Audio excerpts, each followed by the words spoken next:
ఒకటైన ప్రభావతి మరియు చింతామణి వీళ్ళు మీనాని ఏం చేయబోతున్నారు తెలుసుకోవాలంటే మీరు ఈ వీడియో పూర్తిగా చూడాల్సిందే. బాలు మీనాకి చాలా పెద్ద ఆర్డర్ వచ్చిందని చాలా సంతోషంగా ఉంటారు. కానీ దానికి డబ్బులు అవసరమవుతాయి. అవి ఎవరిని అడగాలి అని ఆలోచిస్తుంటే మీనా అంటుంది శృతి వాళ్ళని అడుగుదామని. కానీ వీళ్ళిద్దరూ మొహమాటంగానే ఉంటారు. సరే అని అడగడానికి వెళ్తారు వాళ్ళ గదికి. రవి శృతి వాళ్ళ గదిలో టీవీలో మూవీస్ చూస్తూ ఉంటారు. అప్పుడే అక్కడికి మీనా బాలు లోపలికి వస్తారు. రాగానే బాలు చెప్తాడు, రవి మీతో ఒక ముఖ్యమైన విషయం మాట్లాడాలరా అంటే, ఏంటి మీనా చెప్పండి అనగానే, అది మండపంలో డెకరేషన్ చేయడానికి నాకు మొదటిసారిగా ఒక పెద్ద ఆర్డర్ వచ్చింది శృతి, 4.5 లక్షలకి అనగానే కంగ్రాట్స్ వదినా అని ఇద్దరు చెప్తుంటారు. మండపం వాళ్ళు 20,000 అడ్వాన్స్గా ఇచ్చారు. కానీ పూలు కొనడానికి పని వాళ్ళకి ముందుగా మనం చేతి నుంచి డబ్బులు వేయాలి. ఇంకో 50,000 రూపాయలు తక్కువ అవుతుంది. అందుకే మిమ్మల్ని అడుగుదామని వచ్చాము అని మొహమాటంగా అడుగుతుంటారు. కానీ శృతి మాత్రం అది వినగానే, అయ్యో మీనా, ఇది మీ ఫస్ట్ బిగ్ ఆర్డర్, ఖచ్చితంగా చేయాలి, నేను ఇస్తాను అని వెంటనే వెళ్ళి తన ఫోన్ తీసుకొని పంపిస్తుంటుంది. అప్పుడే రవి అంటాడు, శృతి నువ్వు మాత్రమే ఇవ్వాలా, నేను ఇవ్వకూడదా, వదినకి నేనే ఇస్తాను అంటే నేనే ఇస్తాను అనుకొని ఇద్దరు గొడవ పడుతుంటారు. అప్పుడు సరే సరే, నువ్వు 25,000 నేను 25,000 ఇద్దాము ఓకేనా అని చెప్పి ఇద్దరు వెంటనే డబ్బులు పంపించేస్తారు. అది చూసి బాలు మీనా చాలా ఆనందంగా ఫీల్ అవుతారు. వీళ్ళకి ఎంత ఆప్యాయత మేమంటే అనుకుంటూ ఉంటారు. అప్పుడు బాలు చెప్తాడు, చాలా థ్యాంక్స్ రా అంటుంటే, థ్యాంక్స్ ఎందుకన్నా, నా చదువు కోసం నాన్నతో పాటు నువ్వు కూడా ఎంతో ఖర్చు చేశావు, నీకు ఈ మాత్రమైనా చేయగలుగుతున్నందుకు నాకు చాలా సంతోషంగా ఉంది అంటుంటే మీనా అంటుంది, వీళ్ళిద్దరూ అన్నదమ్ములు సాయం చేసుకోవడం పెద్ద విషయం కాదు, కానీ శృతి నువ్వు కూడా మా కోసం ఇంతలా ఆలోచిస్తున్నందుకు థ్యాంక్స్ అని చెప్పగానే శృతి, అదేంటి మీనా, నన్ను వేరు చేసి మాట్లాడుతున్నావు, మనం సిస్టర్స్ కదా, మన అవసరాలకి మనమే కదా హెల్ప్ చేసుకోవాలి, ఏమీ ఆలోచించకుండా పని మొదలు పెట్టండి, ఆల్ ది బెస్ట్ అని చెప్తారు ఇద్దరు. థ్యాంక్స్ అమ్మా, వస్తామని చెప్పి ఇద్దరు బయటికి వెళ్ళిపోతారు. ఇంకొక పక్కన ప్రభావతి డ్యాన్స్ క్లాస్లో కామాక్షి చింతామణి అందరూ అక్కడే ఉంటారు. ప్రభావతి డ్యాన్స్ నేర్పిస్తూ ఉంటుంది. అప్పుడే అంటుంది, కామాక్షి చోటు ఇచ్చినందువల్లే ఇక్కడ డ్యాన్స్ నేర్పిస్తున్నారు, మీరు చింతామణి గారు త్వరలోనే అరంగేట్రం చేసేస్తారు అంటుంటుంది ప్రభావతి. అప్పుడే చింతామణికి ఫోన్ వస్తుంది. బయటికి వెళ్తుంది. వెళ్ళి ఆ చెప్పురా అంటే, అక్క ఆ రోజు కళ్యాణ మండపం ఆర్డర్ మనకి రాలేదక్క, మేనేజర్ ఆ ఆర్డర్ని మీనాకి ఇచ్చేశాడు అనగానే తను కోపంతో రగిలిపోతూ, ఏంటి ఆ మీనాకా, పెద్ద ఆర్డర్లను నా దగ్గర నుంచి లాక్కునే స్థాయికి వచ్చిందా, నా నోటి కూడా లాక్కుంటుందా, దాన్ని ఎలా చేస్తానో నేను చూస్తాను, అది ఎలా చేస్తుందో చూస్తాను అని ఫోన్ కట్ చేసి లోపలికి వెళ్తుంది. లోపల చింతామణి టెన్షన్గా ఉండడం చూసి ప్రభావతి బ్రేక్ ఇస్తుంది డ్యాన్స్ క్లాస్కి. ఇచ్చి, ఏమైందండి, ఫోన్ రాగానే ముఖం మారిపోయింది అని అడుగుతుంటుంది. అడగగానే ఇంకా చింతామణి తన యాక్టింగ్ స్టార్ట్ చేసేస్తుంది. అది మిమ్మల్ని కొందరు మోసం చేస్తుంటే చూసి తట్టుకోలేకపోతున్నాను, అంతా మీ కోడలు మీనా గురించే. నిన్న నేను తనని కలిసి, ఈ చిన్న వయసులో ఎందుకమ్మా ఇంత కష్టపడి పూలు అమ్ముతున్నావు అని అడిగాను. దానికి ఆ పొగరబోతు ఏం చెప్పింది అని ప్రభావతి అంటే, నేను పూలు కుడుతున్నానని నా అత్త నన్ను గౌరవించడం లేదు, నా మీద పొగరు చూపిస్తుంది, ఆవిడ పొగరు అణచడానికే నేను పనికి వెళ్తున్నాను, త్వరలోనే ఆ పొగర్ని అణిచేస్తాను అని చెప్పింది. మీరేమో అందరినీ గౌరవిస్తున్నారు, మీ కోడలు మాత్రం మీ పొగరు అణచడానికి సంపాదిస్తుందట అని ప్రభావతికి ఎక్కిస్తుంది చింతామణి. అది విన్న ప్రభావతి కోపంతో రగిలిపోతూ, అంత మాట అందా, ఏమీ లేని దానికి ఎన్ని మాటలు, నా పొగరు అది అనిస్తుందా, దాన్ని నేను చూసుకుంటాను అంటుంది. ఇక ఇంట్లో మీనా సత్యంకి కాఫీ ఇస్తూ ఉంటుంది. ఇంట్లో అందరి మనసు అర్థం చూసుకుని నడుచుకునేదానివి నువ్వు మాత్రమేనమ్మా అని ఆయన అంటుంటే, అప్పుడే ప్రభావతి కోపంగా వచ్చి, ఏమే మీనా, నాకు కూడా కాఫీనా, వీలైతే కాస్త విషం కలిపి తీసుకురా, ఒక్కసారి పైకి పోతాను, అప్పుడు నువ్వు సంతోషంగా నా పొగరు అనచవచ్చు అంటుంటే మీనా కంగారుగా, ఏంటత్తయ్య, ఎందుకు ఇలా మాట్లాడుతున్నారు అంటే, నటన ఆపు, పూలు కట్టే పని మానేసి సినిమాల్లో నటించు. ఊరంతా వెళ్ళి నా గురించి తప్పుగా చెప్పి నా పరువు తీస్తావా అంటుంటే సత్యం అంటాడు, ఎందుకు రాగానే దాని మీద పడుతున్నావు, ఏం జరిగిందని అంటే, నా అత్త పొగరు అణచడానికే నేను పూల వ్యాపారం చేస్తున్నాను అని బయట సవాలు చేస్తుందంట ఇది. అనగానే మీనా విని బాధగా, లేదు మామయ్య, నేను ఎవరి దగ్గర మీ గురించి తప్పుగా మాట్లాడలేదు అత్తయ్య అంటుంటే, ఆంటీ మీనా తను ఏమీ చెప్పలేదని అంటుంది కదా అంటుంటుంది శృతి. ఇది అబద్ధం చెప్తుంది శృతి. ఎక్కడో పడి ఉన్నదాన్ని తీసుకొచ్చి నెత్తిని పెట్టుకుంటే ఇప్పుడు నా పొగరే అనుస్తుందంట అంటుంటే సత్యం, ఊరికే అరవకు ప్రభావతి, నీ దగ్గరికి వచ్చి ఆ మాటలు ఎవరు చెప్పారు, వాళ్ళ పేరేంటి, ముందు అది చెప్పు, అప్పుడే కదా నిజమెంతో తెలుస్తుంది.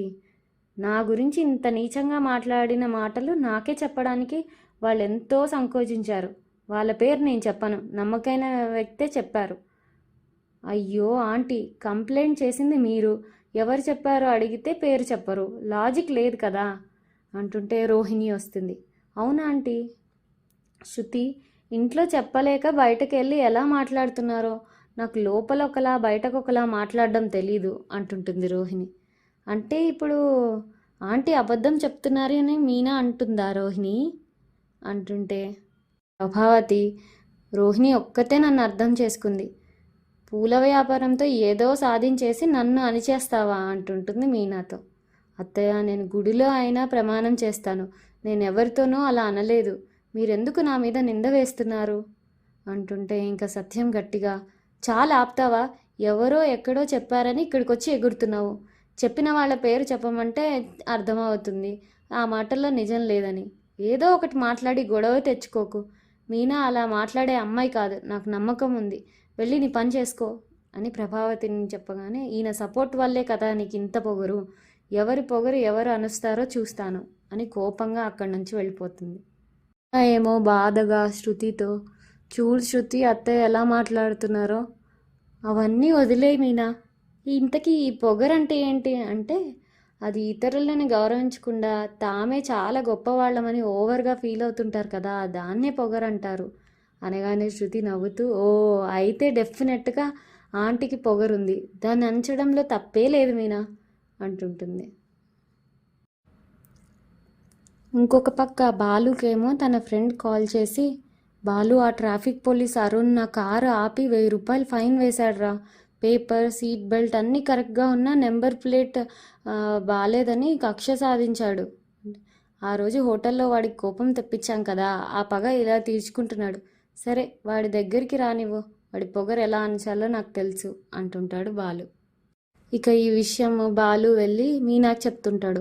మీనా తాత షాప్ ఖాళీ చేయించిన ఆ పోలీస్ అరుణ్ నా మీద కోపంతో తన ఫ్రెండ్కి ఫైన్ వేశాడు, వాడి పొగరు ఎలాగైనా అణచాలి అంటుంటే ఆ విషయం మాత్రం ప్రభావతి విని కోపంగా వచ్చి, ఏంట్రా పొగరు అణచుతాను అంటున్నావు, నీ పెళ్ళాం ఊరంతా తిరిగి నా పొగరు అణచుతానని చెప్తుంది, ఇప్పుడు నువ్వు కూడా నన్నే ఎగతాళి చేస్తున్నావా, నన్ను అణచివేసి ఈమె ఎక్కడికి వెళ్ళొచ్చో అది చూస్తుందా అంటుంటే, అత్తయ్య నేను ఎవరితోనూ అలా చెప్పలేదండి, మీకెవరో అబద్ధాలు చెప్పారు అంటుంటే బాలు, నా పెళ్ళాం ఎందుకు అలా చెప్తుంది, ముందు ఈ పోలీసోడి పొగరు, ఆ తర్వాత మన ఇంట్లో గొడవలు పెట్టే వాళ్ళ పొగరు అనచాలి అంటుంటే ప్రభావతి, నా కడుపును పుట్టివాడే ఇలా ఉంటే ఇంక ఈమె ఎలా ఉంటుంది, నన్నెవరు ఏం చేయలేరు అంటూ కోపంగా వెళ్ళిపోతుంది. మీనా ఏమో, ఏంటండి నేను అనని మాటలు అన్నానని అత్తయ్యను ఎవరో రెచ్చగొడుతున్నారు, నువ్వు చెప్పింది చెప్పవని అంటున్నారంటే ఏంటో తెలుసా, నువ్వు హీరోయిన్గా ఎదుగుతున్నావని అర్థం, నీకు కొత్త విలన్ వచ్చారు, దానికి భయపడకూడదు, హీరోయిన్లా దర్జాగా ఉండాలి మీనా అని చెప్తుంటాడు. ఇంకొక పక్కన సుమతి అరుణ్ వాళ్ళ అమ్మని హాస్పిటల్లో చక్కగా జాగ్రత్తగా చూసుకుంటుంటుంది. అమ్మ టాబ్లెట్ వేసుకొని తినండి అంటుంటే అరుణ్ మాత్రం ఆ అమ్మని ఇంత బాగా చూసుకుంటున్నందుకు చాలా థ్యాంక్స్ అండి అంటే సుమతి అంటుంది, ఇందులో ఏముందండి, ఒంట్లో బాగాలేక బాలేని వాళ్ళని ఇలాగే చూసుకోవాలి అంటుంటేనే సుమతికి మీనా కాల్ చేస్తుంది. సుమతి, రేపు ఒక పెద్ద పెళ్లి పూల డెకరేషన్ ఆర్డర్ వచ్చింది, నువ్వు నాకు సాయంగా రావాలి అంటే, సరే అక్క నేను వచ్చేస్తాను, ఉండు ఈ పేషెంట్ వాళ్ళ అమ్మతో మాట్లాడు అని చెప్పి వాళ్ళ అమ్మకి ఇస్తే, నమస్కారం అమ్మ, మీ చెల్లి నన్ను సొంత తల్లిలా చూసుకుంటుందంటే, ఆమె అంతేనమ్మా, సుమతి ఎక్కడున్నా ఆ ఇంటిని గుడిలాగా మార్చేస్తుంది అని చెప్పి ఫోన్ కట్ చేస్తుంది. సుమతి మాత్రం అరుణ్తో చెప్తుంది, రేపు నేను హాస్పిటల్కి రాను, డిశ్చార్జ్ చేసి అమ్మను తీసుకెళ్ళండి అంటే సుమతి దగ్గరుండి చూసుకున్నావు, ఇదిగో ఉంచుకో అమ్మా అని చెప్పి డబ్బులు ఇస్తుంది. దాన్ని చూసి సుమతి కొంచెం ఫీల్ అయ్యి, హక్కుతో మీ ఇంటికి రమ్మన్నారు, ఇప్పుడేమో డబ్బులు ఇచ్చి నన్ను పరాయిదాన్ని చేస్తున్నారు, మీ అబ్బాయి ఇలా చూసుకుంటే డబ్బులు ఇస్తారా, నాకు ఇవన్నీ వద్దు అని చెప్పి వెళ్ళిపోతుంది. చాలా మంచి అమ్మాయి కదా అరుణ్ అంటే అవునమ్మా అంటుంటాడు అరుణ్. ఇక మీనా ఏమో బిజీగా ఆ పూలు కుట్టే ఆ అక్క వాళ్ళకి ఫోన్ చేసి పూలన్నీ కొని మూట కట్టి ఉంచండి, నేను వంట ముగించుకొని వస్తాను అంటే మీనా నేను కార్ తీసుకొని వస్తాను, పూల మండపంలో దించుదాము అంటే వద్దులేండి, నేను శివాని పిలుచుకుంటాను, మీరు కార్ సవారికి వెళ్ళండి, పని చెడగొట్టుకోకండి అంటే నేనెందుకు వెళ్తాను, నా పెళ్ళాం మొదటిసారి పెద్ద ఆర్డర్ తీసుకుంది, నేను నీతోనే ఉండి సాయం చేస్తాను, ఈరోజు నా కార్ మన పని కోసమే నడుస్తుంది అంటుంటే మీనా అరెరే ఎంత ప్రేమో అంటుంటుంది. ఇంకొక పక్క ప్రభావతి ఏమో చింతామణి కాల్ చేసి, హలో ప్లాన్ గుర్తుంది కదా, మీ కోడలు ఈరోజు ఇల్లు వదిలి డెకరేషన్కి వెళ్ళకూడదు అంటుంటే ప్రభావతి నేను చూసుకుంటాను, ఈరోజు ఆమె ఇల్లు దాటదు, ఈమెను ఆపాలంటే ముందు ఇంట్లో వాళ్ళందరినీ బయటికి పంపివ్వాలి అనుకుంటుంటుంది ప్రభావతి.